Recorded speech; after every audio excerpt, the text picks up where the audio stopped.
રાજકોટ શહેરમાં દૂષિત પાણી વિતરણની સમસ્યા સામે આવી છે। દિન પ્રતિદિન આ સમસ્યા ગંભીર બનતી જઈ રહી છે। મનપાના સત્તાધીશોના દાવાઓ વચ્ચે શહેરના ધરમનગર વિસ્તારના રહીશો ગંદા પાણીની સમસ્યાથી ત્રાહિમામ પોકારી ઉઠ્યા છે।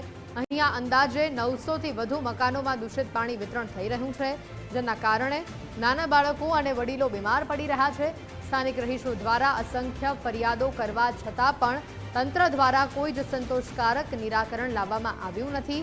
દૂષિત પાણીના કારણે નાગરિકોના સ્વાસ્થ્ય સામે જોખમ ઊભું થયું છે, જેને લઈને લોકોમાં ભારે આક્રોશ જોવા મળી રહ્યો છે। રાજકોટ શહેરમાં દૂષિત પાણીને લઈને ઠેર ઠેર ફરિયાદો સામે આવી રહી છે। અત્યારે અમે ધરમનગર વિસ્તારની અંદર આવેલા છીએ, ત્યાં પણ આ જ પરિસ્થિતિ છે। બેન, કેટલા સમયથી આ પરિસ્થિતિ? ઘણા સમયથી આ પરિસ્થિતિ છે। છેલ્લા 8 મહિના તો થઈ જ ગયા છે। પાણીમાં બહુ જ ડોરું પાણી આવે છે, ગંધારું આવે છે, જીવાત પણ આવે છે અને એક ચીપચપું પાણી આવે છે। બરોબર, પાણીમાં આપણે ભરીએ ને ત્યારે ફીણ પણ એવા વળે છે। અત્યારે રોગ એવો છે, બચ્ચાઓ માંદા પડે છે, બધાને ખબર છે, છતાંય આ લોકોને કમ્પ્લેન કરી છતાંય આ લોકો સારું પાણી નથી આપતા। બેન, કમ્પ્લેન કરો તો કોઈ નિરાકરણ આવે છે કે પાછું એને કાંઈ નહીં આવે? કોઈ નથી આવતું જોવા। બાળકો બીમાર પડે કે કોઈ એવી પરિસ્થિતિ ખરી?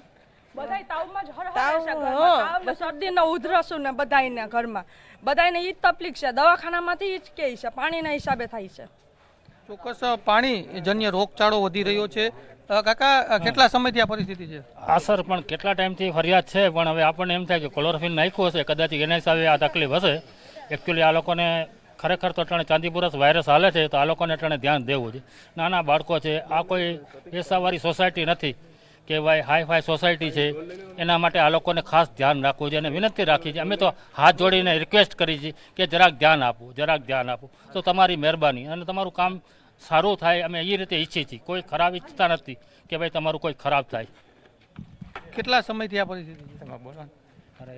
કેટલા સમયથી? ઘણા સમય થયા છે અને મારે તો હાવજા ડોલ લઈને આવ્યું, આવું પાણી આવ્યું હતું કાલે, બીમાર પડી ગયો હું આવું જ પાણી નીકળે છે। હજી 2 ડોલ બીજી ભરેલી આ પાણી ક્યારે આવ્યું છે અને હજી 2 ડોલ ઘરમાં ભરેલી છે। હું બહારથી પાણી પીવાનું લઈ આવું। આટલું આર્યું હજી 1 ડોલ ભરેલી છે।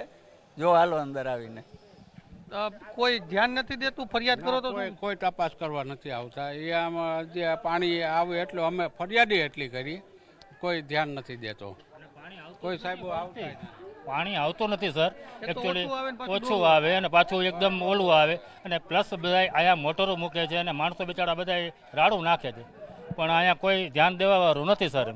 એમ ચેકિંગ કરવા નથી। ચોક્કસ ખૂબ જ ગંભીર બેદરકારી કહી શકાય મહાનગરપાલિકાની, કેમ કે આ પ્રકારનું ખૂબ જ ડોરું પાણી આપ જોઈ શકો છો। આ ગઈકાલનું પાણી છે, જે રીતના ભાઈ ડોલ ભરીને અત્યારે જ આવ્યા, અને આ ગઈકાલનું પાણી છે ને રોજ આ જ પ્રકારે ડોરું પાણી આવે છે ને એના લીધે સ્થાનિક લોકો છે તેમને ભારે હાલાકીનો સામનો કરવો પડી રહ્યો છે। વિસ્તારની અંદર રોગચાળો પણ એટલો ફેલાયો છે કે જે બાળકો છે તે આનાથી બીમાર પડી રહ્યા છે ને લોકો તેની ફરિયાદ પણ કરી રહ્યા છે। કેમેરા પર્સન દેવજી રંગાડિયા સાથે ગૌતમ બેડા, ગુજરાત ફર્સ્ટ, રાજકોટ।